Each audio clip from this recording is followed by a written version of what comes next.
Tale of the Magic Box. Once upon a time, in a faraway land there lived a farmer with his 2 sons.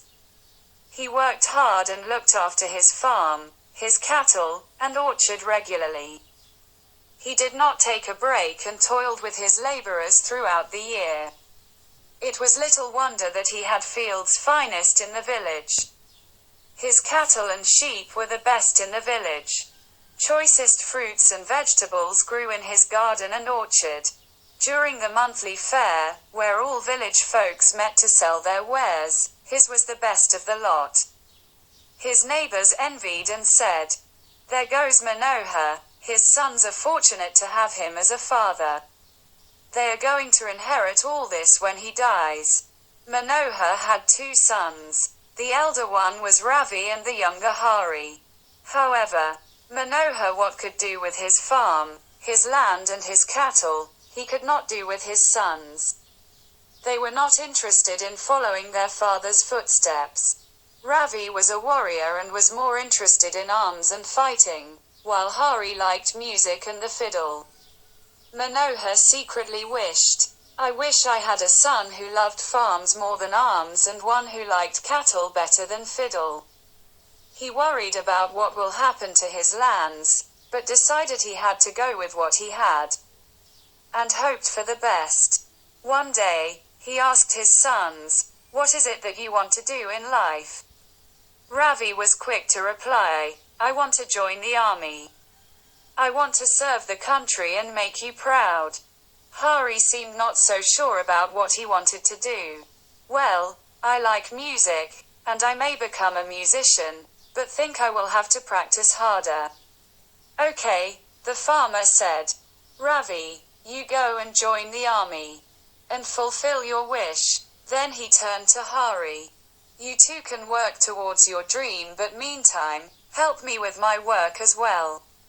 So Ravi left and Hari stayed back with his father, occasionally helping him in his daily chores but mostly dreaming about his musical future. Life went on, but one day Manohar fell ill and there was nothing that anybody could do to help him. On his deathbed, he called Hari and told him, "Take good care of everything, son. Remember you are looking after your brother's share too. Give it back to him intact, when he returned from his duty." Those were his last words, and Manohar died leaving everything he had in Hari's care. Hari kept his father's words close to his heart, and started on his life as a farmer. Nevertheless, as time went on, he began falling back to his old, carefree ways. He thought, "The lands have given good crops till now, the cattle and sheep has grown and prospered well. And trees have never stopped giving sweetest fruits, so why worry? There are laborers to look after them who have been doing this for long, so they will continue to do so." He began enjoying his newfound status as master and followed his wishes more vigorously. However, hoping for things to take care of themselves was too much to ask. Once left by themselves, laborers stopped giving their best, which meant crops weren't looked after, cattle was unattended, fruits ripened and fell down from the tree, but never reached markets on time. Thieves stole his cattle while pests and small birds made merry on the unmanned farms. The guards themselves turned to stealing as they found the opportunity too tempting. Hari was oblivious to everything, lost in his world and music. The money his father left was getting him through the days, and there was no shortage of friends and well-wishers while that lasted. But all things, if not growing, have to come to an end. One night, it finally dawned upon Hari, when his father came to him in a dream. "Remember my last words, son.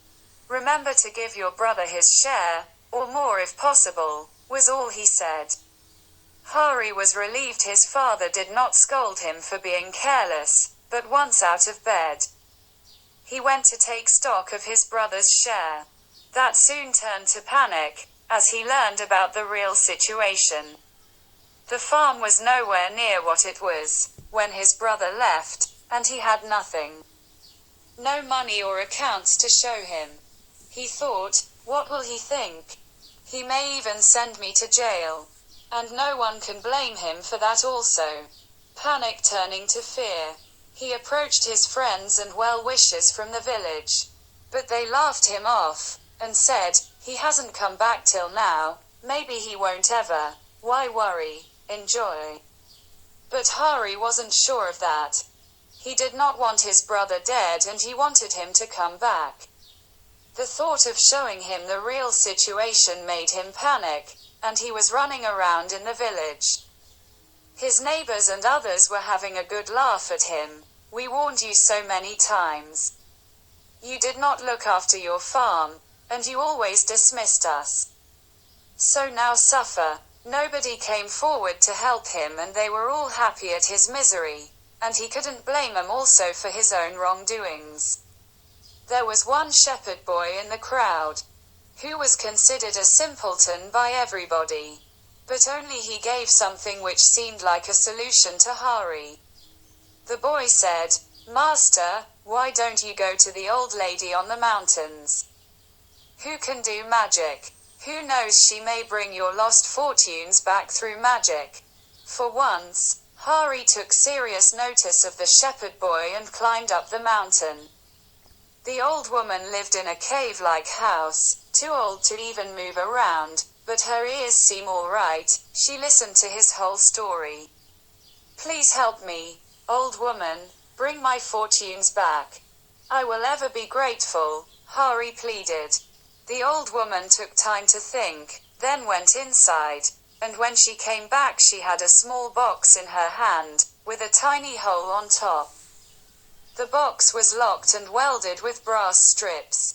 She handed the box to Hari and said, every day, before sunrise, shake 1 grain of magic dust on all corners of your land.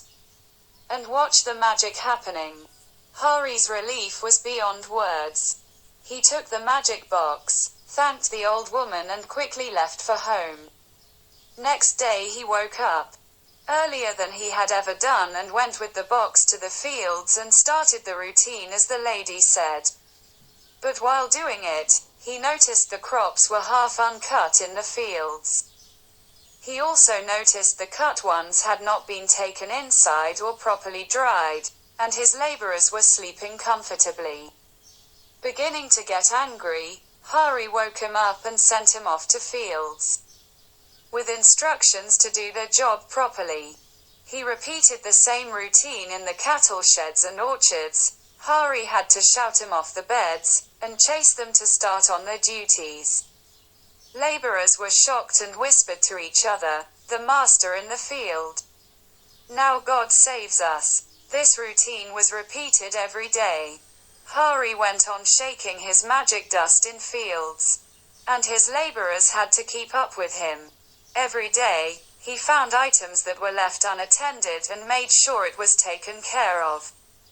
He was waiting for the magic to happen, but unknowingly he was making it happen.